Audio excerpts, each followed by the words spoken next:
Hey everyone, Mr. Happy here, and in this video just wanted to do a quick announcement that we have a date for the next letter from the producer live for Final Fantasy XIV.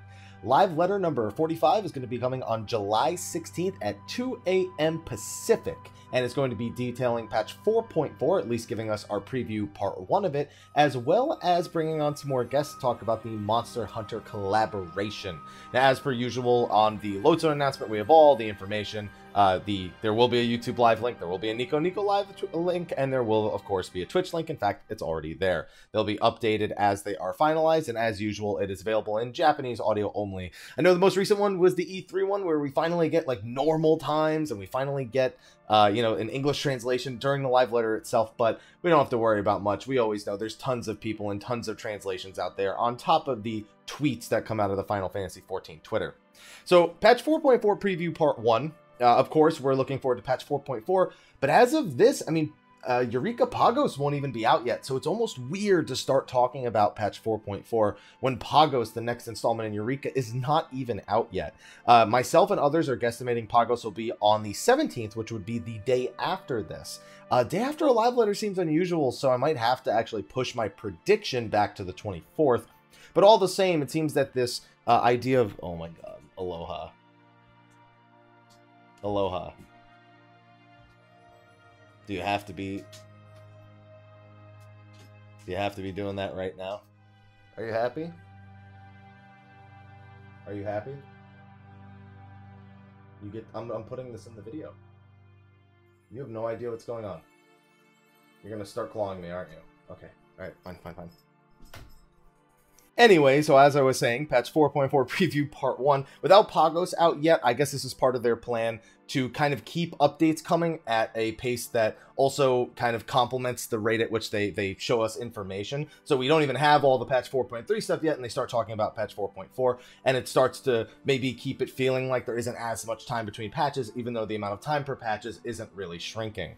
So, 4.4, what are we going to have? New main story quest. We're going to start gearing up for patch 5.0 now that the bulk of the Stormblood story has now been completed, or at least the primary core themes there, but we have to start moving into 5.0 and taking the things that happen in 4.3 into consideration. We will have, I think this is a patch for 2 new max level dungeons, so those are going to be thrown into the expert roulette. We have the next entry in the Four Lords, which is likely to be Suzaku, Seiryu, or both. I'm still not saying that it can't be, but at this point, we are all expecting to fight Koryu in 4.5, so if they're both not present in some way, maybe even one of them in a dungeon, it's going to be kind of weird not getting to actually fight Koryu. So the predictions are up in the air, and be sure to post yours in the description of the video or in the comment section of the video below. What else do we have? We have the finale of Omega. They have confirmed in a recent interview from E3 that this would indeed be the finale of the Omega raid series. So, you know what? I'm not even going to get into it. Everyone's always talking about what the third tier is going to have, what the bosses are going to be. I'm just going to leave it because I don't want to get into that discussion just yet. I'm just going to wait until July 16th, and then it'll be good. Now, of course, outside of 4.4 itself, we are expecting, 4.41, 4.45, those little minor patches like we had for 4.3. What's going to be in them? We have somewhat of an idea. 4.45 or 4.46 is likely to be the third stage of Eureka and the next step of our relic. Even further, Hildebrand Adventures, very likely to be a 0.45 patch. And other than that, we don't really know. In my recent interview, we confirmed that the 100 floors we have for Heaven on High will be the only 100 floors that they are going to be introducing. Now, that's not to say they can't add new content to Heaven on High for the 100 floors that already exist. However, there's no, I guess, sort of inclination that that is going to happen. So some of the other expectations of what could happen, of course, the Monster Hunter collaboration could be seen as a 0.1 or 0.2 patch, since that's also present in the live letter. But I'm more likely to believe that end of July-ish is more likely for that. One big reason for my belief that the Monster Hunter collaboration will probably be happening in about the 3rd or 4th week of July is if we go over to Twitter, over on the Japanese Twitter, they're going to be having an event where they're going to be doing their first live exhibition of the Behemoth Encounter. And Naoki Yoshida is actually going to be joining them for that event. That takes place on the 15th, the day before the live letter itself. So I feel like with Monster Hunter, so far with Monster Hunter World, whenever they've sort of shown off or really started to reveal details, especially when it's in such close proximity to this, I feel like they've gotten the monsters out, or the update itself out, fairly quickly afterwards. So fingers crossed that it's a 3rd or 4th week of July and not a 4.4 style thing or like a 4.41 style thing. But other than that, I mean, those are the big details that we're waiting for, is the Monster Hunter collaboration and I guess the overall of what patch 4.4 itself is going to be bringing. I'm really looking forward to that Monster Hunter collaboration, so I really hope it's late July, and that's just what they decide to do with it.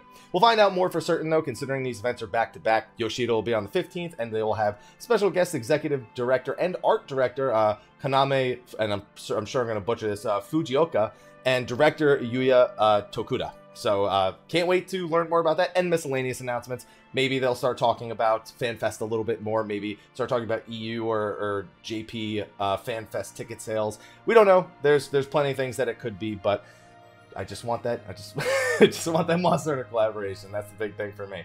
But anyway, it doesn't look like they're doing any sort of Q&A section, so there's not going to be a thread where you can ask questions. And they no longer do the update threads on the forums themselves, and instead just do the digest that gets posted later, and then the actual Twitter things. I'll, of course, be hosting a live stream the day of the live letter, where we're going to be going over the Reddit unofficial translations, and with that information discussing whatever we can. So I'll make sure there's plenty of coverage for it, regardless of the lack of an actual dedicated forum thread. Anyway, let me know what you're hoping to see out of the Letter from the Producer Live number 45. Be sure to like, favorite, subscribe, and share, and stay tuned for all the information you'll need about the upcoming stuff for Final Fantasy XIV as we move ever closer to FanFest and thus ever closer to 5.0. I will see all of you in the next video, and until then, take care.